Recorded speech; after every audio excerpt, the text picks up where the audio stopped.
राम क्या है? राम शब्द का सभी वचनों में रूप पढ़ेंगे, शब्द रूप पढ़ेंगे। क्या पढ़ेंगे? क्योंकि राम किससे लिया गया है? आकारांत से लिया। क्या गया है? आकारांत। राम के जो लास्ट जो शब्द है, जो वर्ड है राम, उसमें कौन सा मिला है? अ मिला है। क्या मिला है? इसलिए मेरा क्या हो गया? आकारांत। क्या हो गया? आकारांत में क्या आएगा? पुल्लिंग, मतलब पुरुष जाति का बोध करा रहा है, पुरुष जाति का। अब हम पढ़ेंगे संस्कृत में कितने वचन होते हैं? विभक्ति होते हैं। विभक्ति 7 होते हैं। एक आता है संबोधन, एक आता है। इसमें कितने संस्कृत में कितने वचन होते हैं? 3 होते हैं। कितने होते हैं? कौन कौन? अब आते हैं इसमें जो राम शब्द का प्रथमा विभक्ति, जो मैंने बताया कि कितने होते हैं? 7 होते हैं। 7 में पहले में प्रथमा विभक्ति। प्रथमा इसमें राम का एक वचन में क्या होगा? राम। क्या होगा? द्विवचन में क्या होगा? रामो, मतलब दो राम का बोध करा रहा है। ठीक है। अब तीसरा क्या है? बहुवचन। क्या है? ठीक है। उसी तरह आएंगे द्वितीय विभक्ति, इसमें आएंगे राम। इसका एक वचन क्या बनेगा? द्वितीय बनेगा रामम। क्या बनेगा? और द्विवचन में क्या बनेगा? वही प्रथम वाला जो होता है वही रिपीट होगा, रामो। क्या बनेगा? और बहुवचन में क्या बनेगा? रामान। रामान। आगे समझ में? अब द्वितीय विभक्ति आ गया। क्या गया? तृतीय विभक्ति। इसमें क्या गया? रामे। क्या गया? और उसके बाद क्या गया यहाँ पर? रामाभ्याम। द्विवचन में क्या गया? रामाभ्याम। और बहुवचन में रामे। रामे रामे। उसी तरह आ जाएंगे चतुर्थी विभक्ति। इसमें क्या आ जाएगा? इसका हो जाएगा राम का चतुर्थी क्या होगा? रामाय। क्या होगा? रामाय। अब तुम लोग को समझाते हैं, तुम लोग के इसमें कैसे कारक को पहचानेंगे, कैसे कारक को पहचानेंगे। तो संस्कृत में कारक कितने होते हैं? 6 होते हैं। कितने होते हैं? 6।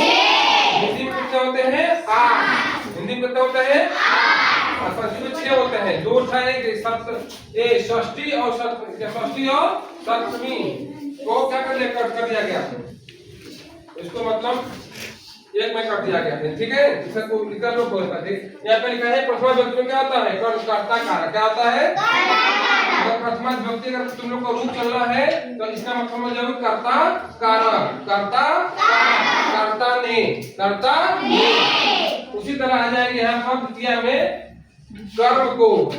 कर्म में से क्या होता है? द्वितीय में होता है। कर्म किसमें होता है? द्वितीय विभक्ति में होता है। द्वितीय विभक्ति में होता है। राम ने यहाँ पर लगा राम को या कुछ भी को या कर्म को जो कर्म जिसका बोध कराता हो, जिस कार्य करने का बोध कराता है उसे कर्म कहते हैं। जैसे मैंने बोला मैं पुस्तक पढ़ता हूँ, मैं पुस्तक पढ़ता हूँ, मैं पुस्तक पढ़ता हूँ। मेरा काम क्या है? पुस्तक को पढ़ना। पुस्तक को पढ़ना क्या है? मेरा क्रिया है। पढ़ना क्या है? मेरा जो कर्म है क्या है? पुस्तक। कर्म क्या है? पढ़ना मेरी क्रिया। ये समझ में आ गया ना? तृतीया लिया। तृतीया में अगर रामेण रामाभ्याम रामे। अब तृतीया में कौन सा कारक होता है? करण कारक। क्या होता है? जो हमने बोल दिया, इसी उदाहरण बोल दिया कि मैं कलम से लिखता हूँ। मैं कलम से तो किससे लिखता हूँ? कलम मेरे हाथ में कि दूर है?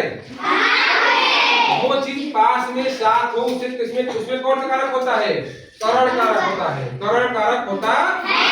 और जो दूर होता है वहां पर अपादान कारक होता है। अपादान कारक होता है क्योंकि करण और करण का भी से आता है, अपादान का भी से आता है। दोनों में यही अंतर है कि एक साथ होता है, एक दूर रहता है। ठीक है। अगर समझ में जो हमारे साथ रहेगा, जिसे मैंने बोल दिया राम ने रावण को बाण से मारा। किससे मारा? बाण से। तो बाण का क्या हो जाएगा? सीधे विभक्ति में बाणेन। क्या हो जाएगा? जैसे लिखे रामेण, उसे क्या हो जाएगा? बाणेन। समझ आ गया? अब आते हैं चतुर्थी। चतुर्थी का कौन सा कारक इसमें? संप्रदान कारक। को या के लिए। को या के लिए मतलब क्या है? किसी को किसी मैंने भिखारी को दान दिया। मैं किसी को दान दिया हूँ, हम क्या होगा? संप्रदान कारक। क्या होगा? संप्रदान कारक होगा। ठीक है।